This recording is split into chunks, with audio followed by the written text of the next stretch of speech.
ദൈവത്തിന് മഹത്വം. എല്ലാ പ്രിയപ്പെട്ടവർക്കും യേശുക്രിസ്തുവിൻ്റെ ധന്യനാമത്തിൽ സ്നേഹവന്ദനം. ഇന്ന് പകൽ നമുക്ക് ഒരുമിച്ച് ദൈവത്തിനുമായി ദൈവസേനയിലായിരിക്കാൻ തന്ന അവസരത്തിനായി സ്തോത്രം. ഇന്ന് നാം വായിക്കുവാൻ ആഗ്രഹിക്കുന്നത് ന്യായാധിപന്മാരുടെ പുസ്തകം 16-ാം അധ്യായത്തിൻ്റെ 6-ാമത്തെ വാക്യം ഇങ്ങനെ വായിക്കുന്നു. അങ്ങനെ ദലീല ശിംശോനോട്, നിന്റെ മഹാശക്തി ഏതിലാകുന്നു? അത് ഏതിനാൽ നിന്നെ ബന്ധിച്ച് ഒതുക്കാം? എക്കാലത്തും ശത്രുവിൻ്റെ ആഗ്രഹം അവൻ ദൈവശക്തിയുള്ളവരെ ഒതുക്കിക്കളയുക എന്നുള്ളതാണ്.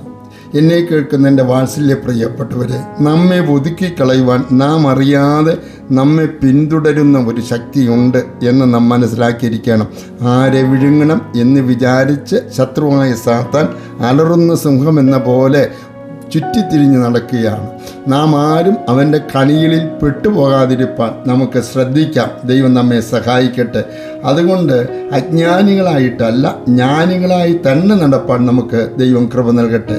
എഫേസ്യ ലേഖനം അതുകൊണ്ട് 6:10 വാക്യത്തിൽ നാം വായിക്കുന്ന പോലെ, ഒടുവിൽ കർത്താവിലും അവൻ്റെ അമിത ബലത്തിലും ശക്തിപ്പെടുവാൻ ദൈവം നമുക്ക് കൃപ നൽകട്ടെ. ദൈവത്തിന് സ്തോത്രം. ഏതെല്ലാം കാര്യങ്ങളാണ് ശത്രുവായവൻ ബന്ധിച്ച് ദൈവജനത്തെ ഒതുക്കുന്നത് എന്ന് നാം ശ്രദ്ധിച്ചാൽ, 1 യോഹന്നാൻ്റെ ലേഖനം 2-ാം അധ്യായത്തിൻ്റെ 16-17 വാക്യങ്ങൾ വായിക്കുന്ന ഇങ്ങനെയാണ്: ജഡമോഹം, കൺമോഹം, ജീവനത്തിൻ്റെ പ്രതാപം, ഇങ്ങനെ ലോകത്തിലുള്ളത് എല്ലാം പിതാവിൽ നിന്നല്ല, ലോകത്തിൽ നിന്നത്രേ ആകുന്നു. ലോകവും അതിൻ്റെ മോഹവും ഒഴിഞ്ഞു പോകും, ദൈവേഷ്ടം ചെയ്യുന്നവൻ എന്നേക്കും ഇരിക്കുന്നു. ദൈവത്തിന് സ്തോത്രം. ജഡമോഹം, കൺമോഹം, ജീവനത്തിൻ്റെ പ്രതാപം, ഇത് ഏതെങ്കിലും ഒന്നിൻ്റെ ഒത്തിരി കാര്യങ്ങൾ ഉണ്ട്. ഇതിലേതെങ്കിലും ഒന്ന് നമ്മുടെ ജീവിതത്തിൽ കൊണ്ടിട്ടിട്ട് നമ്മെ ഒതുക്കി കളയുവാനാണ് ശത്രുവായവൻ വളരെ ശ്രദ്ധിക്കുന്നത്. ഒരു കാലത്ത് തീകൃഷ്ണം പോലെ ദൈവാത്മാവിൻ്റെ നിറവോടെ നിന്ന് അനേകർ ഇന്ന് ഒതുങ്ങിപ്പോയിട്ടുണ്ട്. എന്തുകൊണ്ടെന്നാൽ അവർ സാത്താൻ്റെ തന്ത്രങ്ങളെ തിരിച്ചറിയുവാൻ തക്ക സമയത്ത് അവർക്ക് കഴിയാതെ പോയി എന്നുള്ളതാണ്.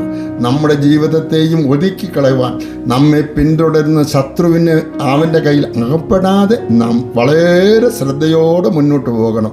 ധനമോഹം വന്നുപോയാൽ ദ്രവ്യാഗ്രഹം സകല വിധത്തിന് ദോഷമാണ് എന്നാണ് ദൈവവചനം നമ്മോട് പറയുന്നത്. ജഡമോഹം നമ്മിലുണ്ടോ? ഏതെങ്കിലും ജഡത്തെ കണ്ട് നമ്മൾ മോഹിച്ചു പോയിട്ടുണ്ടോ?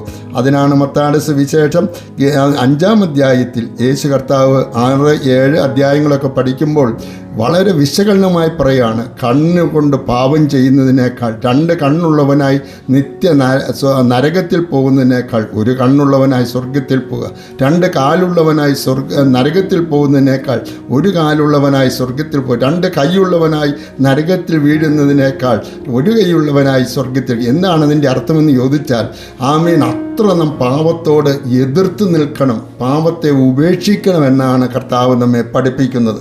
അതുകൊണ്ട് നാം വളരെ ശ്രദ്ധയോടെ മുന്നോട്ട് പോകണമെന്നാണ് ദൈവവചനം പറയുന്നത്. അനേക ഭക്തന്മാരെ, അനേക ശക്തന്മാരെ ഒതുക്കിക്കളഞ്ഞ പോർക്കളത്തിലാണ് നാം നിൽക്കുന്നത്. നാം പാടാറുണ്ട്, കാണുന്നു ഞാൻ അസ്ഥികൂടങ്ങൾ, അത് വലുതാണ്. എന്താണ്? വീണുപോയ വിശുദ്ധന്മാരുടേതെന്ന്, വീണുപോയ ഭക്തന്മാരുടെ, ശക്തന്മാരുടേതെന്ന്.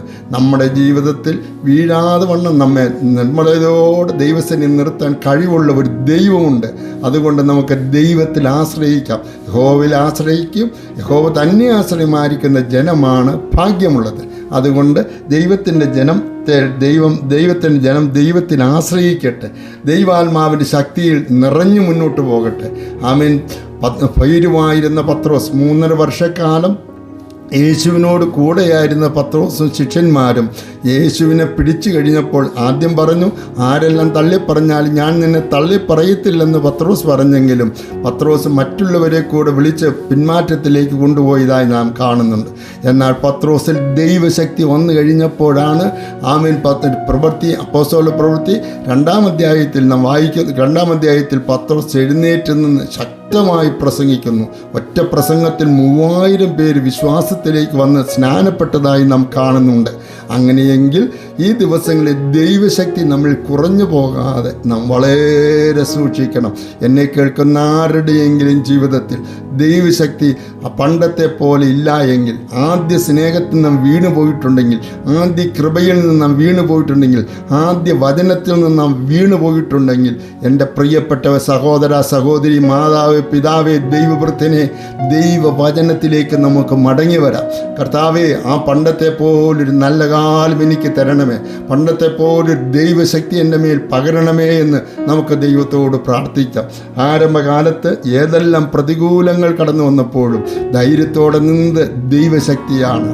അതുകൊണ്ട് ഈ നാളുകൾ ഏത് പ്രതികൂലത്തെയും ശത്രുവിൻ്റെ തന്ത്രങ്ങളെയും ജയിക്കുവാൻ ദൈവശക്തിയിൽ നമുക്ക് ആശ്രയിക്കാം, ദൈവശക്തിയിൽ നമുക്ക് നിറയാം. അതിനായി ദൈവം നമ്മെ സഹായിക്കട്ടെ. നമുക്കൊരു വാക്ക് പ്രാർത്ഥിക്കാം.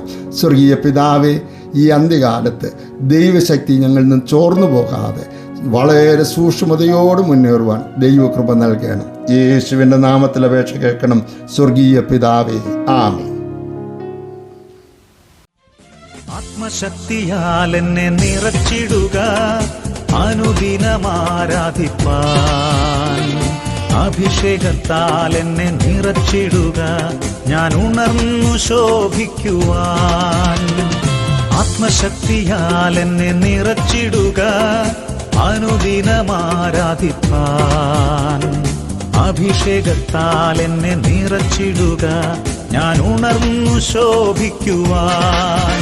അഭിഷേകം പകർന്നിടുക, പുതുശക്തി പ്രാപിക്കുവാൻ. അഭിഷേകം പകർന്നിടുക, പുതുശക്തി പ്രാപിക്കുവാൻ. അന്ധകാര ശക്തികളെ ജയിക്കും ഞാൻ ആ കൃപയാൽ. അന്ധകാര ശക്തികളെ ജയിക്കും ഞാൻ ആ കൃപയാൽ.